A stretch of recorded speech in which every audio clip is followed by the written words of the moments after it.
Nosso terceiro ponto nas doenças do sistema nervoso é sobre o trauma crânioencefálico. Então, o trauma crânioencefálico é um trauma gerado por uma grande energia cinética, um impacto violento no crânio, que causa lesão óssea mais comprometimento encefálico.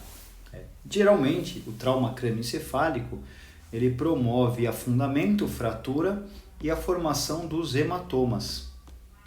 Os hematomas chamados hematomas intracranianos, para diferenciar dos hematomas chamados hematomas extracranianos.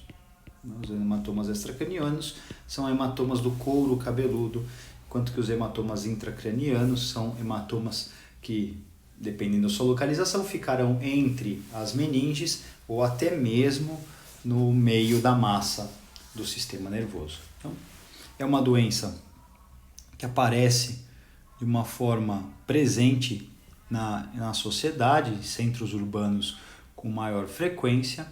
É uma energia enorme para promover o trauma crânioencefálico. Eu tenho uma fratura craniana, comprometimento meníngeo e encefálico.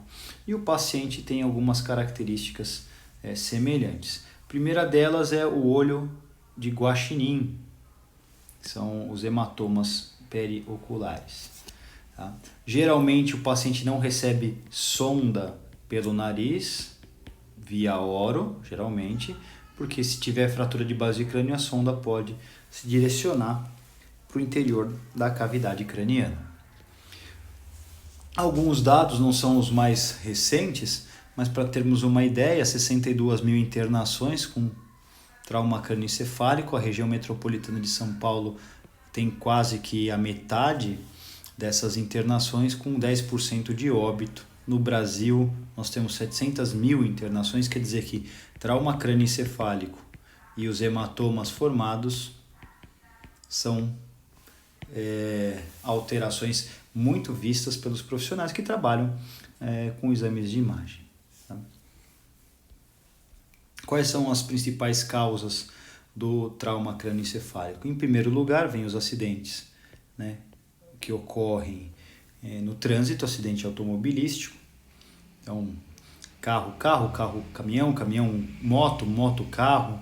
E eu tenho que pensar também que nem sempre o trauma precisa ser direto. Eu posso ter aquela lesão em chicote da cabeça balançar e o encéfalo desenvolver hematomas, né, sem ter, né, isso falando em hematoma, não em trauma craniano, o hematoma aparecer sem ter lesão craniana. Violência doméstica, principalmente, violência doméstica é a nossa posição de destaque, né, violência doméstica. E, por último, o esporte e recreação. Esporte e recreação um pouco, né? Porque geralmente esporte você tem a proteção, você está protegido e acaba não apresentando lesões, mas quando acontecem são graves. E aqui, que eu não falei, são quedas. Segundo colocado, quedas. Terceiro colocado, violência. Quarto, causador, os esportes e recreação. As quedas principalmente nas crianças, né? No caso, diminuiu em grande parte com algumas medidas, como o uso de cinto de segurança, que é obrigatório, os carros com airbag, o uso de capacete e a lei seca promovem uma redução do trauma crânioencefálico, né? Uma direção defensiva, usar cinto de segurança, que a moça não está usando, né? Usar capacete promove uma diminuição do quadro. O prognóstico é ruim, então eu tenho muitas incapacidades. Tá? Essas incapacidades podem gerar alterações motoras, né, de grande parte do corpo.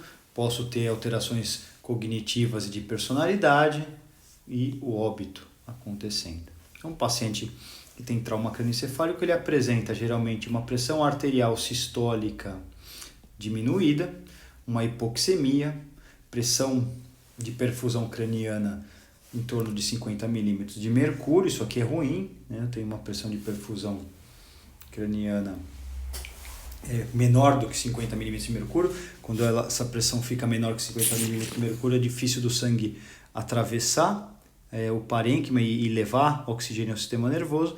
A pique aumenta e eu tenho quadros de febre.